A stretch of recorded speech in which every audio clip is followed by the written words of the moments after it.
Welcome to Breyer's National Fun Day. We're so excited to turn this little pony into a pumpkin. Elizabeth, welcome. Thanks for joining us. Yeah, absolutely. Thank you for having me. Dive right in, Elizabeth. Let's get started. All right, awesome. So I start off, this is the body I like to use the best for them. I mean, you can use any body, which is kind of the fun part, I think, about these guys, is because you can kind of use whoever you want. You can kind of tweak it a little bit if you want to. But the thing I use to sculpt it with is the A and B compound epoxy. Okay, perfect. Which I find that works best because, you know, it bonds to the plastic. It's kind of the closest thing to an OF type sculpture you can get. Got it. It holds up really well over time. And it's really important. It'll say in the instructions, you need a pretty dang close to 50-50 mixture because I've had it happen before. You'll do all this awesome sculpting work and you'll wait the 24 hours for it to cure. And you'll come back and feel it later and it's still gummy and you have to start over again. There's no salvaging it. So got it. You have to be kind of patient and take your time and really make sure. Some people use a little weight scale, like in grams or whatever. Oh, okay, that's a good tip. I kind of eyeball it. I mean, do what works for you. I like to get it into kind of like balls. Okay, so about how, because then you can kind of, I get about two this side. So one is the A part and one is the B part.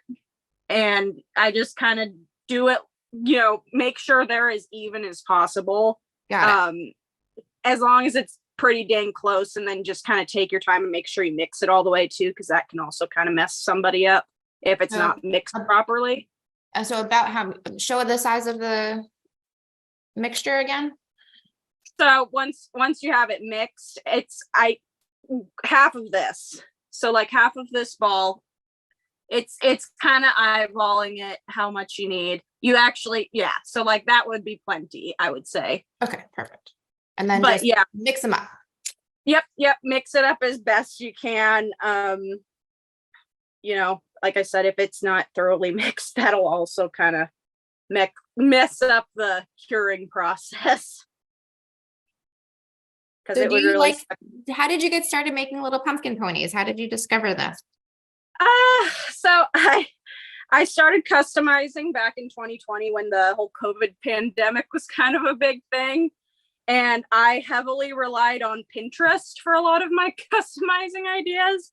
Okay. And it was around fall time, and I was like, I looked up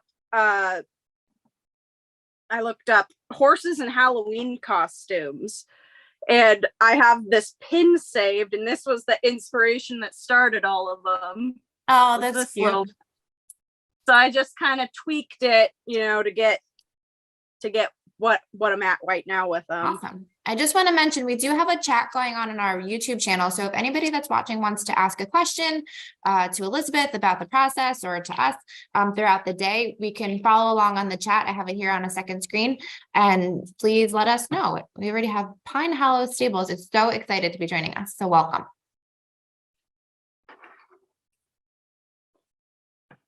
All right. So I think I'm pretty well mixed here. Okay. So when you start with the sculpting, the suit, I'll just show the finished one to kind of give everybody an example. Okay, perfect. The suit consists of the actual suit part and then the hat. Yeah. I start with the hat because then you can hold on to the body of your model while doing the finite part that is the hat. So you're not, you know, mashing up your suit. So it has a little chin strap underneath. I don't know how well you can see it, but that's what I do first, because it's gonna lay under the edge of the hat. Okay. Which I get a small piece of epoxy. I don't even know if you can see it because it's that small, but very just small. Roll it out into kind of a little strip. Yeah, just roll it out into kind of a little strip. If it's a little long, it's not gonna matter too much because it's gonna be under the edge of the hat. So got it. I get it about like that. If you can see that. Yeah.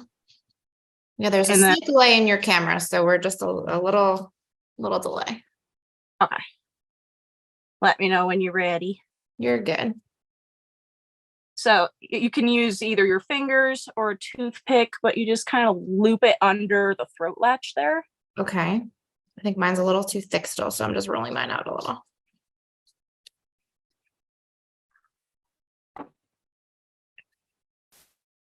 And like I said, it doesn't really have to be exact perfect, because I guess the kind of vibe of the picture, it looks kind of like a felt costume, handmade.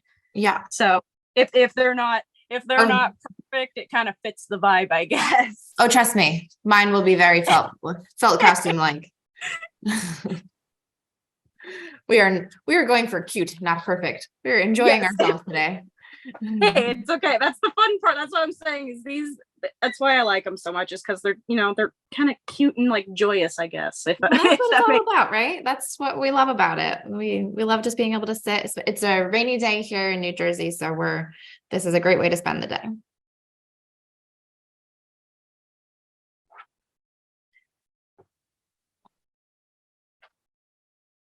Okay, so mine has a little throat latch now. Alrighty, so then the next part is the actual, like, I guess it's kind of like when you're carving a jack-o'-lantern, you cut off the top part where the stem is. Yeah, you're kind of making that for that. So on these little guys, since their heads are so small, my ball of epoxy is probably going to be smaller than yours. Okay, but you want a ball essentially big enough, you literally just lob it on over the ears, like just squish it down. So we're putting a little ball of epoxy on his little noggin. Yep. And you want just his ears push to it pop through the ears. Yeah. So that's another thing that's optional. I usually poke them through a little bit. I don't know how well you can see that. Oh yeah. But you kind of want it to look like one of those little like French hats once you have it on. Yeah. So once you have it on like that, I will end up taking water at this point too, which clean water's best. I have a little cup of clean water here. I just dip my finger in it, and you can use the water to smooth out your epoxy if there's any like cracks or anything. So I do that before I get into sculpting it, because then it just makes it look neater in the end.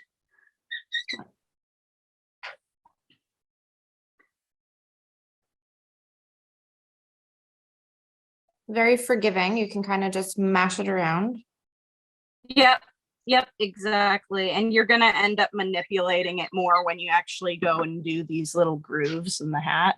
I don't know how well you can see it on here, but you'll end up manipulating it more then too. Super.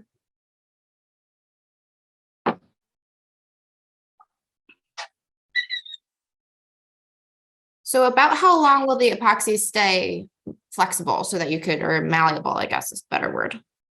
How long do you have to work with this? I was gonna say I probably like 5 or 6 hours, but this I timed it a couple weeks ago. It shouldn't take more than a half hour to sculpt it, so you really shouldn't have to worry about having to hurry to get this done. Got it. And you can even too, you can sculpt it in parts.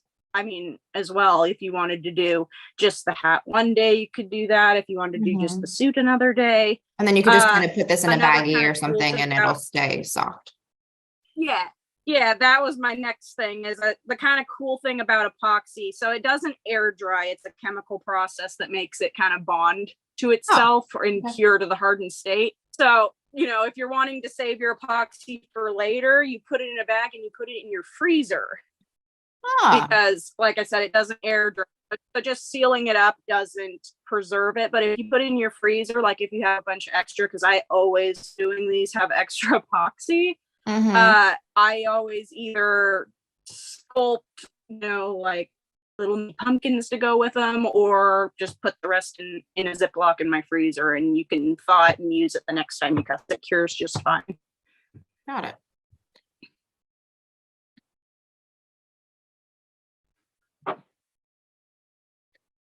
Perfect. So the water tip is really helpful. It definitely smooths out a lot of the edges and the little wrinkles that I was getting. Yeah. So this is about where I'm at. Yep. That's exactly perfect. Yeah.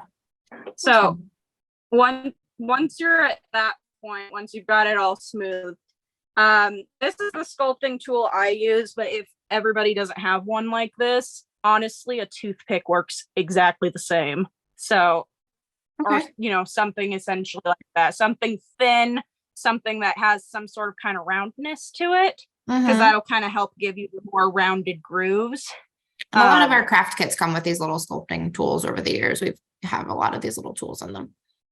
Yeah, so if you want to, you don't have to. Sometimes you can dip your sculpting tool in water and it'll do kind of the same effect where it keeps it smooth. But I start kind of here at the center of the face and I hook it under the, and if you push and roll back, it'll give you that first kind of groove. Let me get it looking good here and then I'll show it again. Little difficult to do it holding it up to the camera, but trying to help give everybody just the kind of test. Yep. So if you can see the kind of grooves, and you want to pretend like your stem's here already, and you want to keep bringing grooves to the center. So you're going pretty far into the epoxy. Are you touching the model, or are you staying kind of above it? I come up from the bottom of the hat, so I go all the way. I don't know how well you can see, but I go all the way from like under the edge of the hat. Oh, okay. Like maybe if I show you on the colored one here, sometimes that might help too, because the model's brighter. Yeah. Okay. Good and enough. Then you can space them uneven. You can do it even if you want to. Again, it's the thing that makes them all different is the imperfections. So you're just making the little ridges of the pumpkin. Yep, pretty much. And like I said, you want to pretend like you already have the stem in between the ears and just end up bringing all those grooves aimed towards the center. Got it. And at any point during the sculpting, if you need to stop and use water to smooth it out, the more you smooth it out now, the less you have to do with your sander or Dremel later. Fascinating.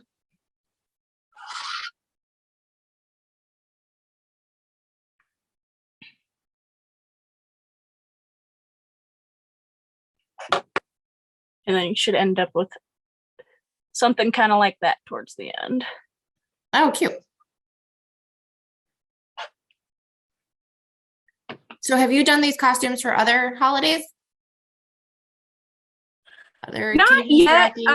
I was gonna say I had the very first pumpkin pony I did, the lady that bought it for me, she recently gave me an idea to do a bee costume one. Oh, cute. I thought about doing little ball ornament ones, if that makes sense. So like instead of the pumpkin suit here, do it like one of the orb Christmas ornaments, and then have the little cap be the part where the hanger comes out of. That's cute. I like the bee. You can do a little like flower hat for the bee. Yeah, exactly. I'm like, oh gosh, it's versatile too, which I absolutely love. I had a couple people reach out to asking if they could kind of use that general idea, because after I did that first one, I got flooded with people wanting more. So yep, that's perfect. That's exactly You're making this very easy. You're making this very easy. Yeah, this is an easy customizing project, and it's fun to do. It's easy and they're cute and people really like them. So okay, so now we have our little hat. How do we add him a little stem? So and you can, the size of epoxy, you can do a long stem, you can do a short stem. I kind of like the look of the short little stubby stems better. I get a piece about like that, if you can see that. Yeah, just about.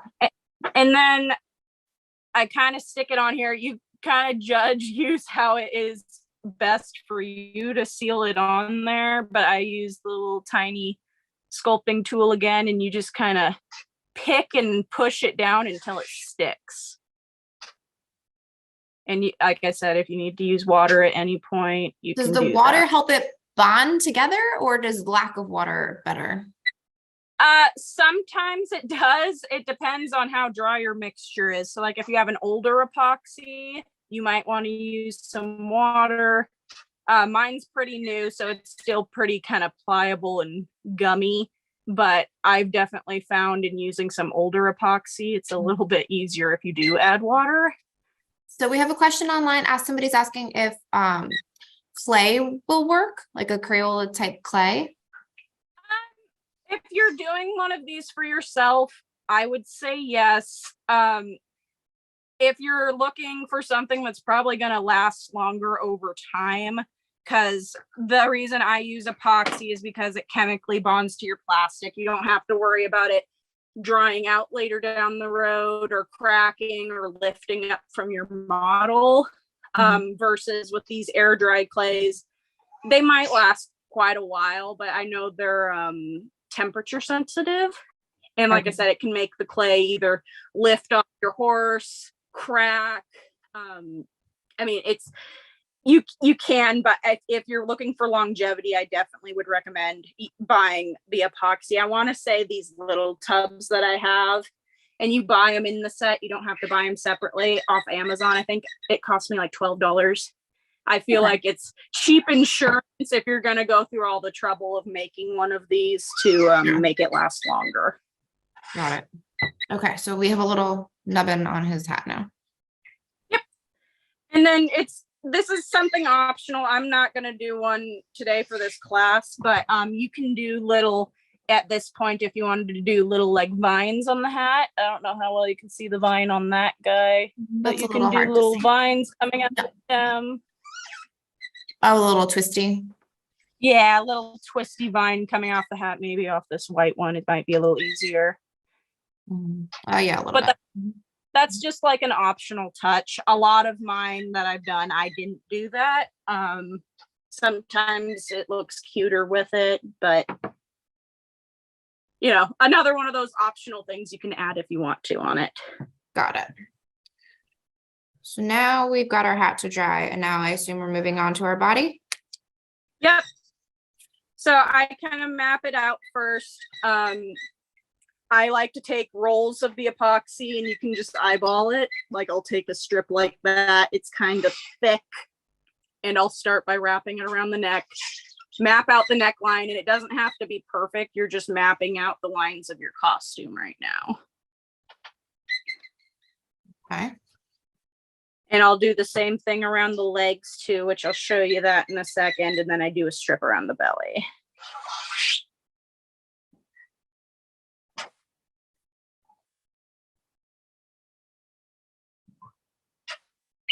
And if you end up with, you know, too much of a roll, like it overlaps at any point, you can just pinch it off. Any excess you might have. Can you hold it up again? It's going around his withers across his chest. Yeah. Give me just a second here. So if you can see this, I'll map. So I'll show it next to one of these guys. I put a strip around the neck, around the back here where it would be the bottom of the suit. And then I do around the front legs. Okay, perfect. All the way under. And this doesn't have to look neat. Like I said, it's just kind of your outline for how, like the edges of your costume. Got it. And then you just kind of dab it on with your finger so it sticks.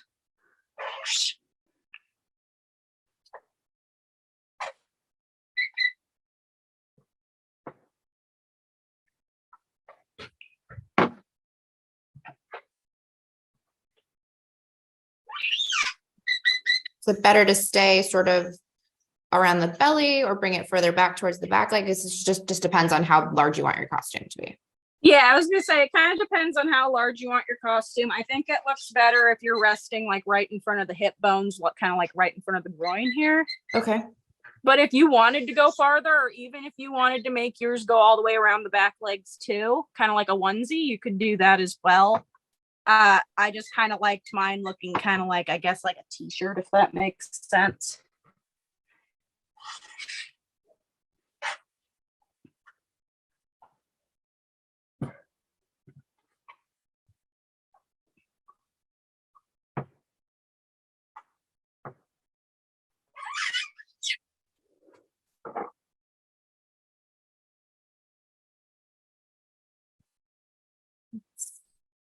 Kind of nice to have. It's like very soothing to sit and play with the epoxy and just roll it out. Oh yeah, definitely. So you said you've only been doing this since 2020, so not even three full years. Yeah, no, it's just something I thought would be kind of fun to do to pass the time because everybody was bored out of their mind, and I ended up really enjoying it. Because my mom got me into collecting, so we've been collecting in the hobby forever. We've commissioned artists to do stuff, and it's like, how cool would it be to be able to do that yourself? Oh, amazing. So yeah, it was a lot of YouTube and a lot of messaging artist friends for advice and information. Well, that's what I kind of love about the hobby. It's so collaborative and people are so willing to help and get people started. Yeah, absolutely.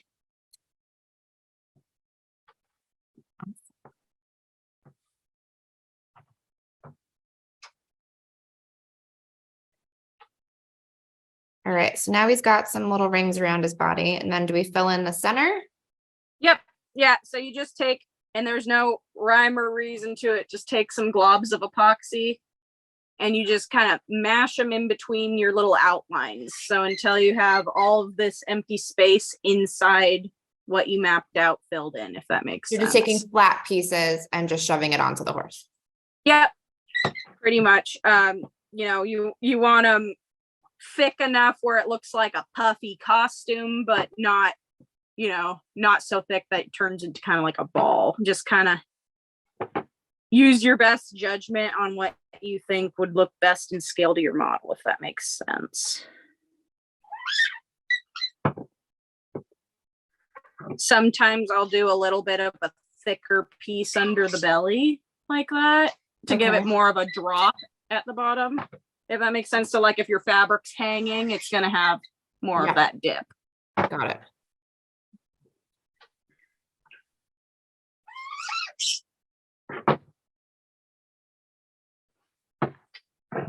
And then once I get this all on, I'll show it to you before I start smoothing it out.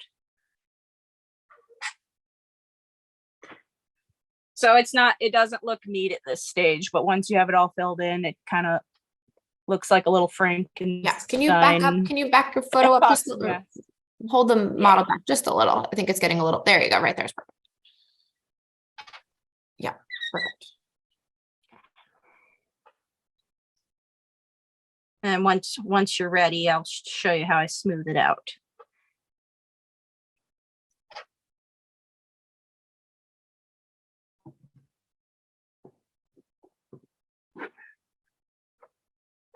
It's just got like a big fluffy puffy coat. Yeah, it's kind of like a little puff coat. You really could take this idea and apply it to so many cute little costumes. I love it. It's just yeah, absolutely. I didn't think about that when I did it, but later in that year, like when Christmas rolled around and stuff, I'm like, God, maybe I could do that with this. So it's once you know how to do this, it's kind of a fun little idea to have in your pocket, Yeah.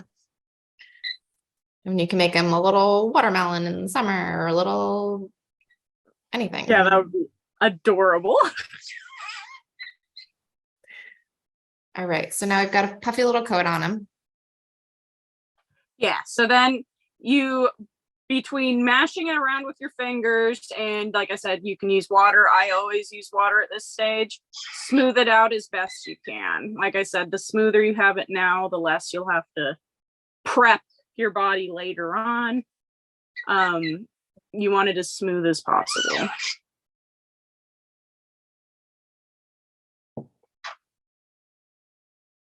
So all those little outlines we did before mapping out the edges of our costume should end up being blended into what we just added. So and the water sort of makes it have this little like white milky sheen on it. Yeah, and that'll dry up and go away as the epoxy cures. I guess just one other thing about the water is you don't want to add so much that you absolutely slop up your model. I mean, I still use quite a bit, but you don't want to like douse it in it either. I just get enough where it coats my finger. And that seems to be enough to kind of keep it pliable. And like I said, I've never had problems with the water keeping it from curing correctly. There's a chance mine is a bit too wet. Like I said, that white stuff will show up on mine all the time, and it always either evaporates or absorbs. I'm not quite sure what happens to it, but it doesn't. It goes away. Yeah, exactly. That's the important part.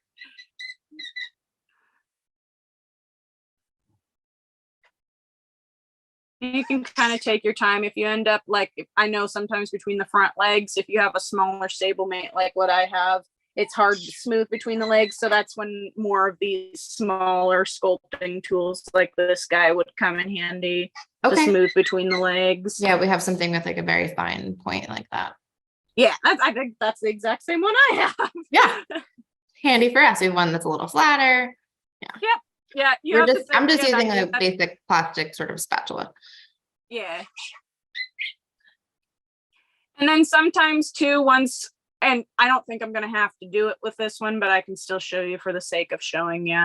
Once you have it kind of dabbed around and as smooth as you can get it by hand, sometimes you can take a not soaking wet, but damp and clean paintbrush and just kind of wipe it over. And it'll also take out all of your thumbprints too. Oh, Sometimes those can be a pain in the butt. So you can like go around with a wet paintbrush and smooth all your fingerprints out.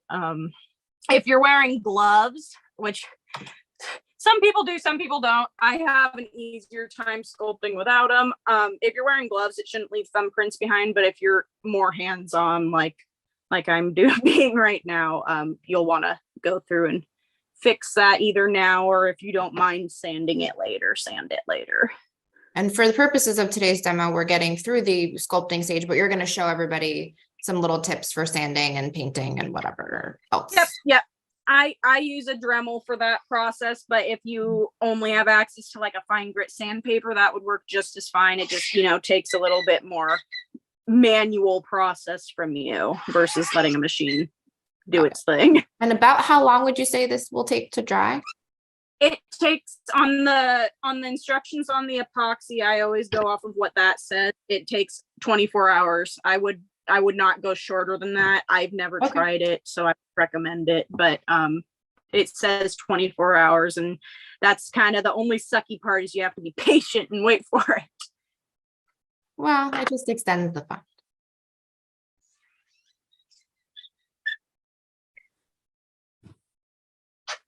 So are we going to be doing little pumpkin lines in our costume here, or is he flat?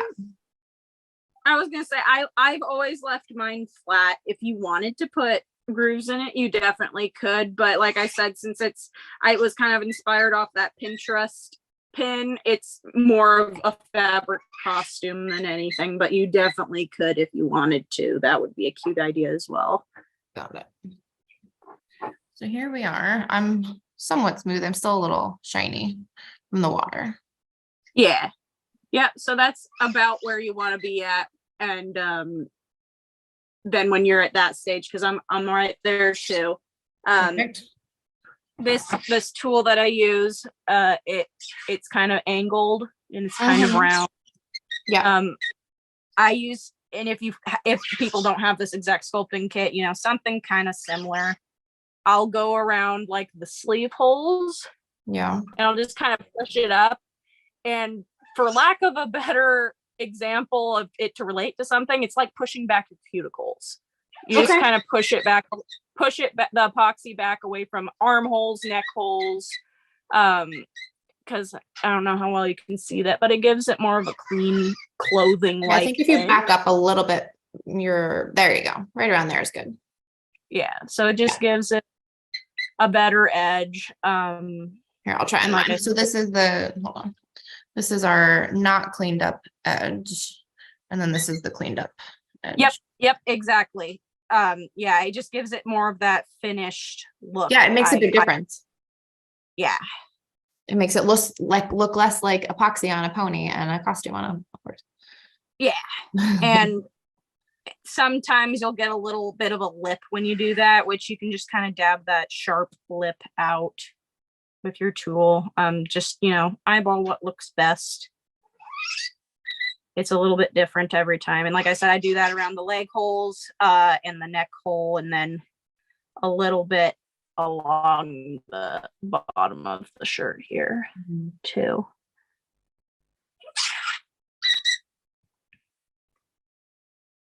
And that usually doesn't take that long. That usually just a minute or two.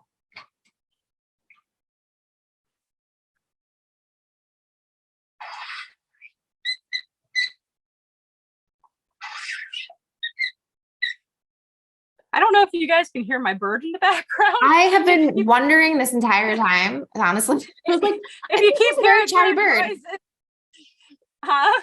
I was wondering if you had a very chatty bird with you. Yes, I do. She hears me talking and she's like, come on, I'm the star of the show. So if anybody's hearing weird noises, it's my bird. Very fun.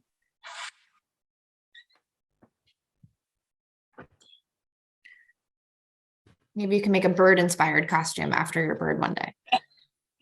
Yeah, definitely.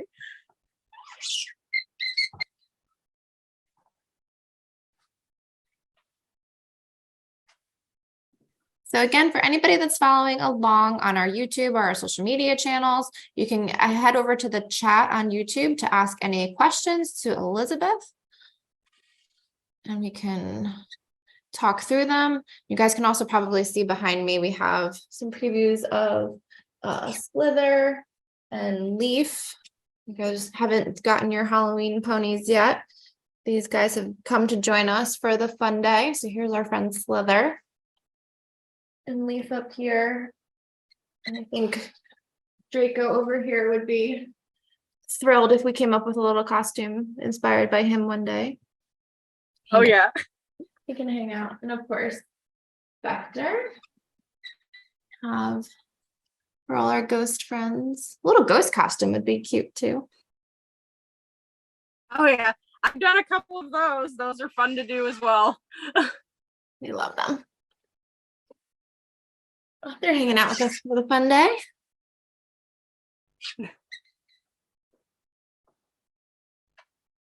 Okay. So before we run out of time, why don't we talk a little bit about painting this once it's all dry? So let's assume we've gotten our costume to where we like it. It's dry. It's tomorrow. We've gotten 24 hours of drying time. Let's talk about sanding and painting. Yeah, so just really quick note too on the costume. Some of them, I don't know, I'll show you the finished one again. Some of them you can leave them just exactly like this. This is fine. I've done a bunch of them like that.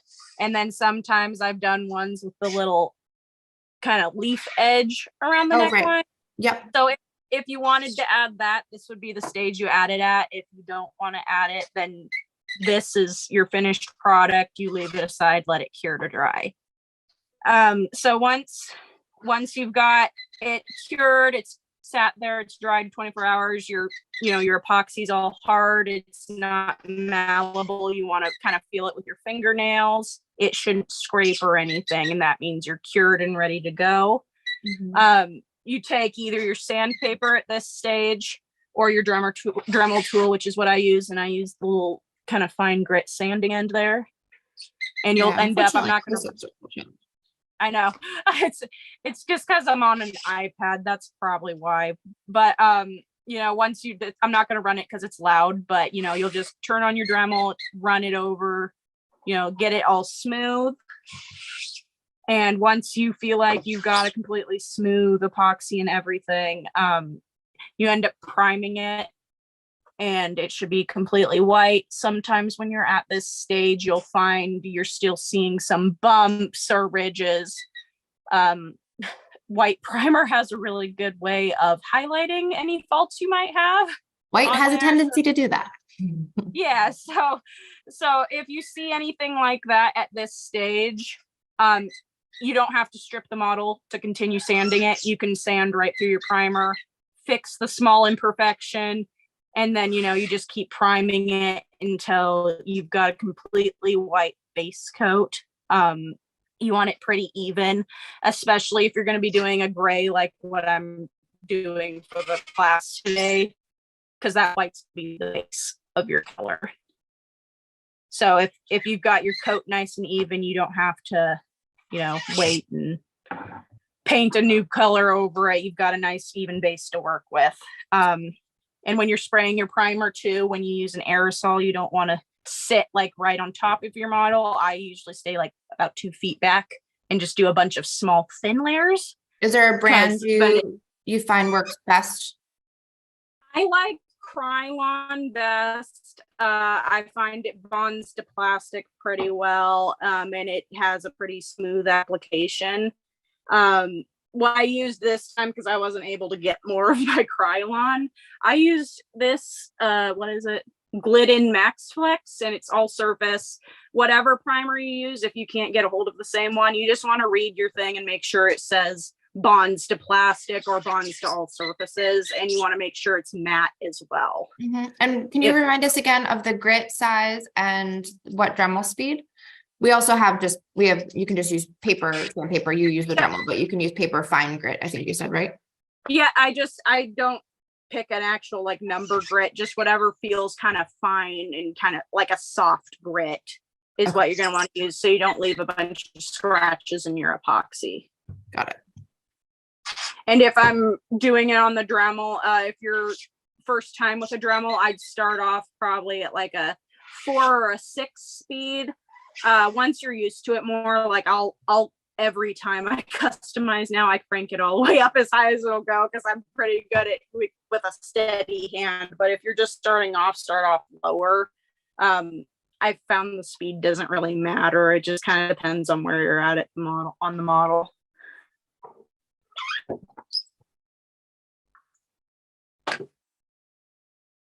So you've got your primed pony, he's all smooth. And then, what's your next step? So so once you've got it primed and everything, I am a bigger fan of using pan pastels than acrylics, but I know a lot of people, like for the class today, are probably going to be using acrylic paint, which is totally fine. I always your preference for pastels and like, You said you have a preference for pastels, pan pastels? Yes, pan pastels, which are more, for anybody that doesn't know, they're more of a powder than a paint. And the reason I like those better is because you can build it up in small layers, and I just feel like that gives your model more depth. But if you're just doing this class today for fun, acrylics are completely fine. I just would recommend for any kind of shading, I always water my acrylics down to like a milk consistency with water, again, clean water, so you don't contaminate the color of the paint or whatever.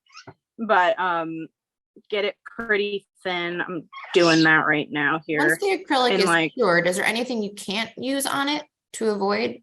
If people are kind of experimenting at home, is there anything that will damage the acrylic once it's cured, to your knowledge? As long as you seal it, like if you find a good matte clear sealer, it should hold up. It shouldn't, you could wash it with soap and water, all of that, it'll be fine. But you just, any color you want to add on it, just make sure you use watered down acrylics, because otherwise it's gonna, if you've ever painted a model with acrylics before, just trying it out, you'll see you get those kind of lines in your paint too. Yeah, I think watering down the acrylic, from doing these fun days over the years, the watering down of acrylics has been a common theme, and it's something I don't think I would have ever thought about starting out. And it does make a huge difference. So like if you're doing the gray from my picture, you'll want to do your dark points with the watered down acrylic. I'll do a little bit and then I'll show you here. Quick question from our YouTube chat. Can you put epoxy over a painted model? So like, I'm assuming they're meaning like if it's an original finish model. Yeah. That's what I've always done. You do not have to like strip the original finish paint off. You don't have to have it sandblasted. If it's an original finish horse straight from the factory, it's pretty much a blank canvas at that point. You can do whatever you want with it. It's ready to go.